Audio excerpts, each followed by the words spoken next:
दोस्तों, हजरत ईसा अलैहिस्सलाम की वफात के बाद क़यामत को सिर्फ 40 साल रह जाएंगे।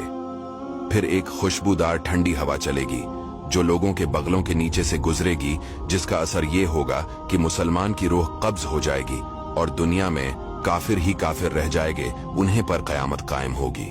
जब खुशबूदार हवा गुजरने की वजह से तमाम मुसलमानों की वफात हो जाएगी, इसके बाद फिर 40 बरस का जमाना ऐसा गुजरेगा कि इसमें किसी की औलाद ना होगी, यानी 40 बरस से कम उम्र का कोई ना रहेगा और दुनिया में काफिर ही काफिर होंगे। अल्लाह कहने वाला कोई ना होगा। कोई खाना खाता होगा, कोई खेती कर रहा होगा, गरज लोग अपने अपने कामों में मशगूल होंगे कि दफातन हजरत इसराफील अलैहिस्सलाम को सूर फूकने का हुक्म होगा। शरू शरू इसकी आवाज बहुत बारीक होगी और रफ्ता रफ्ता बहुत तेज हो जाएगी।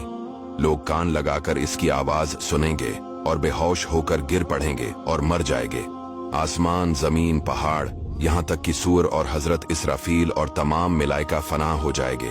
इस वक्त उस अल्लाह के सिवा कोई ना होगा। वो फरमाएगा, आज किसकी बादशाहत है? कहाँ है जब्बारीन, कहाँ है मुतकब्बरीन? मगर है कौन जो जवाब दे?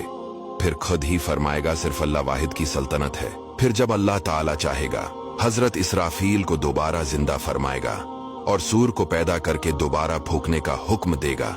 सूर फूकते ही तमाम अव्वलीन और आखिरीन मलाइका, इंसान, हैवानात और जिन मौजूद हो जाएंगे। सबसे पहले हुजूर सल्लल्लाहु अलैहि वसल्लम अपने कब्र मुबारक से यूं बरामद होंगे कि दाहिने हाथ में सिद्दीक़ अकबर का हाथ, बाएं हाथ में फारूक आज़म। फिर मक्का और मदीना के मकाबिर में जितने मुसलमान दफन है, सबको अपने हमराह लेकर मैदान हशर में तशरीफ ले जाएंगे। ये मैदान हशर मुल्क शाम की जमीन पर कायम होगा। इस दिन जमीन ताबने की होगी और आफताब एक मेल के फैसले पर होगा। दोस्तों, आफताब 4000 बरस की राह के फैसले पर है और इसकी तरफ आफताब की पीठ है। फिर भी जब सर के मुकाबिल आ जाता है, घर से बाहर निकलना दुश्वार हो जाता है। इस वक्त की एक मील के फैसले पर होगा। तेज और गर्मी का क्या पूछना। और अब मिट्टी की जमीन है, मगर गर्मियों की धूप में जमीन पर पांव नहीं रखा जाता। इस वक्त जब ताबने की होगी और इस कदर से पसीना निकलेगा, 70 गुज जमीन में जज्ब हो जाएगा। फिर जो पसीना जमीन ना पी सकेगी, वो ऊपर चढ़ेगा। किसी के टखनों तक होगा, किसी के घटनों तक, किसी के कमर कमर, किसी के सीने तक, किसी के गले तक और काफिर के मुंह तक चढ़कर मिसले लगाम के जगड़ जाएगा, जिसमें वो डबकियां खाएगा।